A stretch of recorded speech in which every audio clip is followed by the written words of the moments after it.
Parliament సమావేశాల్లో ఆంధ్రప్రదేశ్ గురించి, ఆంధ్రప్రదేశ్కు జరుగుతున్నటువంటి నష్టాల గురించి ఎన్నోసార్లు నేను పార్లమెంట్లో ప్రస్తావించాను.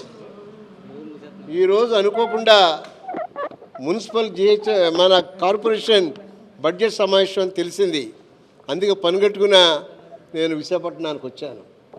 నిజంగా చెప్పాలంటే పార్లమెంట్ సమావేశాలు ఉన్నప్పుడు మున్సిపల్ కార్పొరేషన్ కానీ జిల్లా పరిషత్ మీటింగ్లు కానీ పెట్టకూడదు. మరి వీళ్ళు ఎందుకు రూల్ పొజిషన్ తెలిసి పెడుతున్నారో లేదో నాకు తెలియదు. కానీ ముఖ్యంగా జిల్లా కలెక్టర్ గారైతే ఆఖరికి విజిలెన్స్ అండ్ ఎన్ఫోర్స్మెంట్ కమిటీ, అది ముఖ్యంగా ఎస్సీ ఎస్టీలకు సంబంధించింది. నిన్న జిల్లా కలెక్టర్ గారు ఎస్సీ ఎస్టీలకు సంబంధించినటువంటి విజిలెన్స్ మీటింగ్ పెట్టారు. అది చాలా అన్యాయం. ఎస్సీలకు సంబంధించినటువంటి పార్లమెంట్ సభ్యులు లేకోకుండా, కనీసం శాసనసభ్యులు లేకోకుండా కలెక్టర్ గారు విజిలెన్స్ మీటింగ్ పెట్టడం చట్టవిరుద్ధం.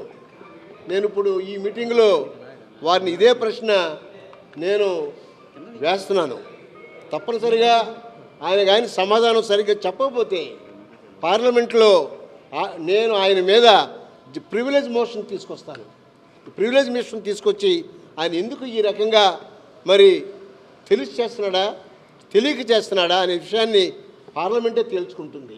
అందుచేత ఎవరైనా అధికారులు రూల్స్ రెగ్యులేషన్స్ తెలుసుకుని జాగ్రత్తగా బిహేవ్ చేయాలి.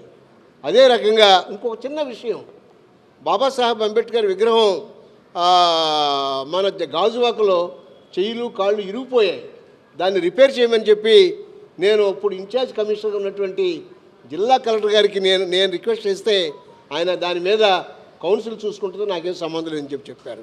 ఆయన ఇన్ఛార్జ్ కమిషనర్, రిపేర్ చూసుకున్నటువంటి బాధ్యత గవర్నమెంట్ అధికారులది. ఇలాంటి విషయాలు కనీసం ఎన్నోసార్లు ఆయన కనీసం ఇంటర్వ్యూ అడిగిన ఇంటర్వ్యూ ఏదో రకంగా ఆయన ఇంటర్వ్యూ కూడా ఇవ్వకోకుండా దాన్ని సాగదీస్తున్నారు. నేను ఒకటే కోరుతున్నా, జిల్లా కలెక్టర్గా అందరికీ న్యాయం చేయవలసినటువంటి బాధ్యత జిల్లా కలెక్టర్ మీద ఉంది. మేము కూడా అధికారులుగా పనిచేసాం, మీ అందరికీ తెలుసు. నేను ఒకటే కోరుతున్నాను, కనీసం అధికారిగా ఇంపార్షియల్గా అన్బయాస్డ్గా పనిచేస్తే అందరూ కూడా మెచ్చుకుంటారు. అంతే తప్ప బయాస్డ్గా పార్షియల్గా ఈ రకంగా కానీ మరి జిల్లాలో పనిచేస్తే మేము తీవ్రమైనటువంటి నిరసన వ్యక్తం చేస్తాను పార్లమెంట్లో. అలాగే ఎస్సీ కమిషన్కి అవసరమైతే కోర్టు కూడా వెళ్తానని మీ ద్వారా తెలియజేస్తాను. నేను దానికి సంబంధించినటువంటి మనిషిని కాదు. ఎందుకంటే అది అవిశ్వాసం అనేది మెజారిటీలు తర్వాత మైనారిటీలు బట్టి అది ఆధారపడి ఉంటుంది. నేను ఎక్స్-అఫిషియో మెంబర్గా నేను ఉన్నాను. ఎక్స్-అఫిషియో మెంబర్గా నా డ్యూటీ ఏంటంటే వచ్చి నా ఇష్టం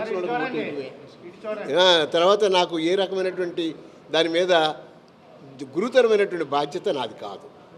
ఓకే.